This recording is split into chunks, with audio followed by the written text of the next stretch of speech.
Salut à tous et bienvenue dans ce nouveau numéro de Paléoworld. Avec la sortie du deuxième volet de Jurassic World et du jeu Jurassic World Evolution, il y a une idée qui vous a tous forcément traversé l'esprit. Idée que chacun a déjà eu un jour, la première fois qu'il a vu un des films de la franchise, faut pas se cacher. Et si un jour il était possible de ressusciter un dinosaure ?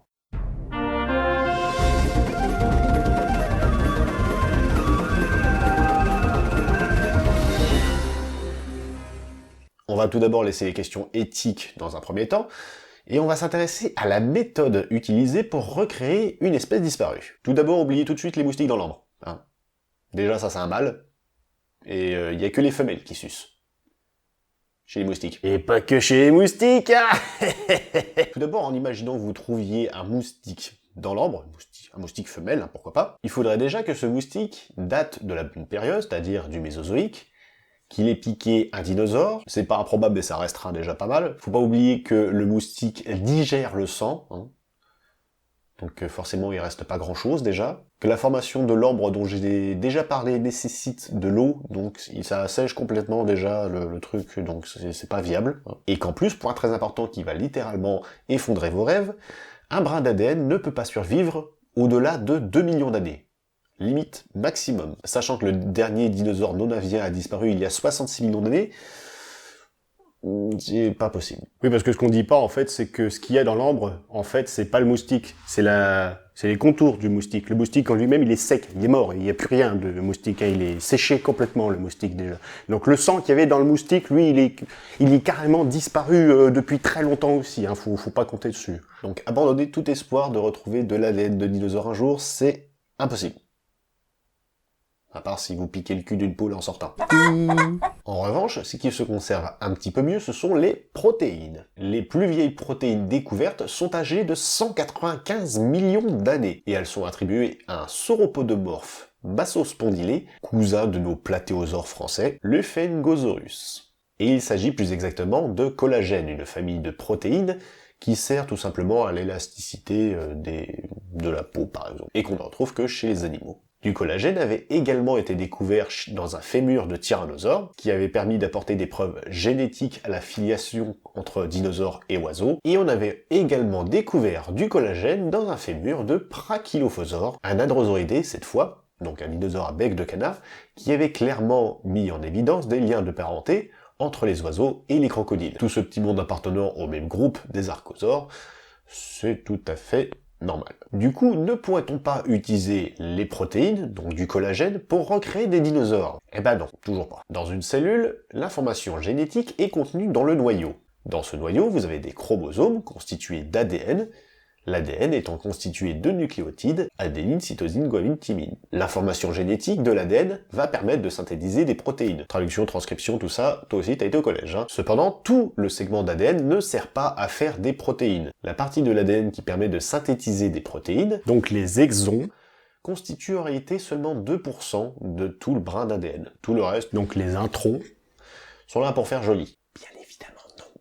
Sinon ils seraient pas là. Je sais pas pourquoi je chuchote. Le problème, c'est que le rôle des exons à l'heure actuelle est encore largement débattu. Son rôle le plus probable serait de permettre à certains complexes de se fixer sur l'ADN pour synthétiser des pré-ARN messagers nécessaires à la transcription.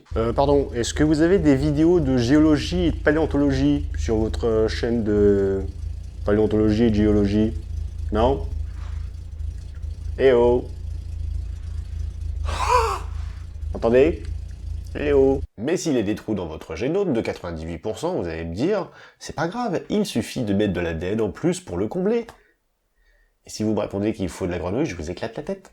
C'est pas plus compliqué que ça. En admettant qu'à partir des protéines de dinosaures, vous arrivez à recréer les exons du brin d'ADN. Vous voulez combler les introns avec une espèce vivante à l'heure actuelle. Vous allez donc essayer de réaliser un puzzle dont vous n'avez absolument aucune idée de ce à quoi il doit ressembler. C'est comme avoir 3000 pièces d'un puzzle, mais que vous savez pas à quoi doit ressembler l'image finale. Où toutes les pièces sont de la même couleur. À peu près le même délire. Et donc ça, c'est toujours partant du principe que vous avez tous les exons d'une même espèce qui a crevé il y a 80 millions d'années.